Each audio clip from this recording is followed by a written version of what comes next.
Hi, this is Jim and welcome back to my YouTube channel. Ito nga, tweet ni Barbie kagabi, grateful. At tweet ni May, excited, proud of you.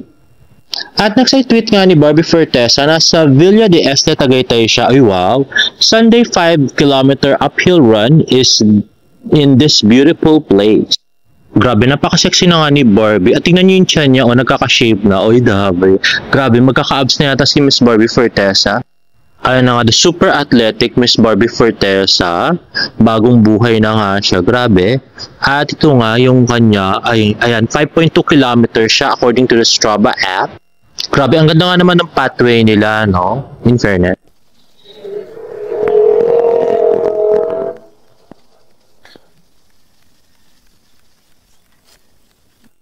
At yun nga tweet ni Felix Yong Bokli, puntahan naman ng maraming taong Tagaytay. It's just happened that may work si Barbie Fortesa sa Tagaytay. At yung Villa de Este, yan daw yung venue kung saan kinasal si Noah, yung pinsan ni Adams, That Kind of Love. At next naman ay post ni Miss Barbie Fortesa, uy wow, ang sarap, Sylvanias, sa Conchas daw yan eh. At post ni Sir Nathan, body of work, bench show, malapit na. At ito, post ni David kahapon. Umattend nga siya ng wedding. At ito, post ng ex niyang sinikitan. At kasama ang friend niya, ewan kung pinsan niya na si Benjamin Passy. At yun nga si David. At ito nga ang Instagram story ni David. Happy for you, Lan. At tweet nga ni Christina Alag, saw this clip uncle in a tinghun ceremony. Ikaw be, when soon? Char. Wag muna, mamimiss ka namin sa limelight. Okay, let's watch this. Ayan na si David yung nagbuhat nung... Ano ba yung wine na inumin nila? Anyway, next ay post ni Miss Barbie Fortesa. Oops, kunwari kapi lang. Kunwari di siya nag-frozen blueberry cheesecake. Ayan na nga, the pretty Miss Barbie Fortesa. At yun na naman yung kanyang stripe na polo. Nakatulad nung sa Ben's photo shoot ni David Licauco. Ayan na nga, napaka-pretty. At parang ano siya, kontento-kontento si Barbie Fortesa ngayon. So happy. At yun nga siya sa Bag of Beans Tagaytay nag-picture, guys. At next nga ay post ni Barbie Fortesa sa kanyang TikTok, don't mind my arm bruises. Galing pa sa parade dyan. Ay, grabe, nagka-bruises pala si Barbie Fortesa. Kaya pala sobrang ingat ni David sa kanya. Ayan na, the very slim and petite Miss Barbie Fortesa. Ayan, o, diba? TikTok in her sports bra. Ayan, oh, wow. May paput-put na rin si Barbie. At napaka-pretty. At napaka-puti ng kilikili, guys. At next ay post ni Mitch Oliva and Prince, mukhang nagpunta nga sa bahay ni Alden Richards, sila Barbie Fortesa at yung mga nag-jogging nung Saturday. Ayun na, the pretty Barbie and Alden Richards. At next ay Instagram post ni Barbie Fortesa, work-life balance at its best. Ayun na, hinalikan niya si Lucian at yung kanya pamangkin, ayan si Ate Gab niya at yung asawa. At yan si Barbie. At yan, si Ate Gab niya yan, guys. Nag-picture. Ayan yung pang pagkain.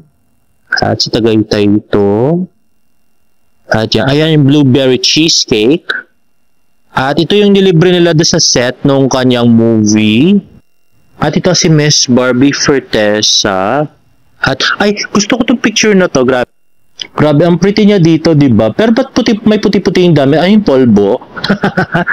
At next ay pinuntahan ngayon mga kamag-anak nila sa father side. At ito nga, nagpicture sila sa Conchas. Ayan nga, nakatag nga si Alden Richards at saka si Daddy Tony. Ayan nga si Barbie with Lucian and her Ate Gab. Wow, thank you, Lucian. Can you move forward, please? Thank you. Thank you so much. At tweet nga ni Van D. Seal, B, parang gusto ko na magka-family, babe. Sabi naman daw ni D, ako din babe, ready na ako. I love you, babe. Actually, sabi nga ng friend ko, nauna raw na-post tong kay Explore with Vince na ready na nga si David na magka-baby. Gusto na magka-baby. Tapos, maya-maya ay sumunod nga yung kay Barbie na kinikis si Lucian. So, ganun na lang yon, diretso na magka-baby at mag-asawa. Wala nang mag-jowa, no?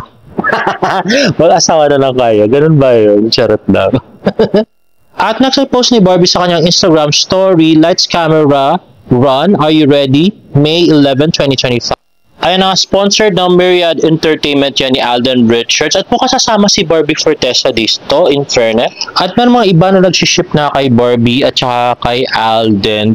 Actually, kung totoong manliligaw nga si Alden kay Barbie, worthy opponent siya kay David. Kasi pareho silang best actor. Mas mayaman, mas matagal lang nga sa industry si Alden Richards. So, di ba?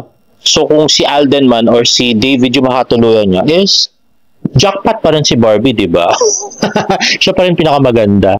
At next kay pinost ng romantic reels, Benjamin and Blitzy, the after party. At kasama dito si David. Let's watch this. Lang dalawang matalik kong kaibigan, si Benja at si Blizet. Of course. Parehas. Oo, kabarkada ko sila. Tagal na, siguro since grade school. Paano kumain, saka uminom, joke. Wonderful Grace. Wonderful Grace. Alam na nila yun. Actually, hindi ko alam yung Wonderful Grace na yun. Pero church song pala siya. At ito na nga guys, kung napansin nyo, ayun nandun si Kisen. Pero parang hindi naman pala siya nakikihalubilo dun sa mga kamag-anak at kaibigan ni David. Parang OP nga siya. Jen Bizet, I wish you all the best. Sana ay maging happy kayo palagi. And then, sana magkita-kita pa rin tayong lahat. Ayun na nga, lakas pa mo ng loob ni Kay dati na mag-tweet na highly favored siya. Parang wala naman palang pumapansin sa kanya sa circle ni David. Ayun no, sila lang din dalawa ni David ang magkasama. So mukhang hindi naman masyadong nag-enjoy si David doon sa kasal. At ito nga, ang cute na si David Licauco na may pakindat-kindat pa. At actually guys, may barda chismis nga dyan. Grabe. Ito na nga. Okay. Ang kwento ay meron daw isang guest dun sa kasal na yon. Tinignan niya raw yung guest list. Tapos nagulat daw siya nang makita ang name ni Miss Barbie Fortesa. Grabe. Kasi magkakasunod daw, parang alphabetical. Tapos kasama si Barbie Fortesa. So nagulat nga daw siya at nandun sa guest list si Barbie Fortesa. Tapos hinintay niya raw dumating. Pero hindi naman pala dumating si Barbie. At nagpadala na lang ng gifts sa driver. At ito pa yung additional chismis. Hindi daw kasama sa guest list si Kisen. Oo daw. Si Barbie daw ang kasama, tapos si Kisen daw ay ginawang +1 na lang kay David. Grabe. Imagine kung nagpunta si Barbie doon sa kasal. Ano kaya nangyari nun? Namatay na sa selos si Kay. At syempre, pag nandun si Barbie, siya na yung talk of the town. Siya na yung pupuntahan ng mga tao. Baka yung mga pinsan at saka mga friends ni D ay magpa-picture din kay Barbie kasi nga best actress siya, di ba? Self-made millionaire at sobrang ganda. So sigurado, lahat doon ay siya na yung magiging apple of the eye dun sa kasal, guys. Masikat pa siya doon kinasal. Anyway guys, if you like this video, please give it a thumbs up and please subscribe to my YouTube channel for more Barda updates in my next vlog. Bye!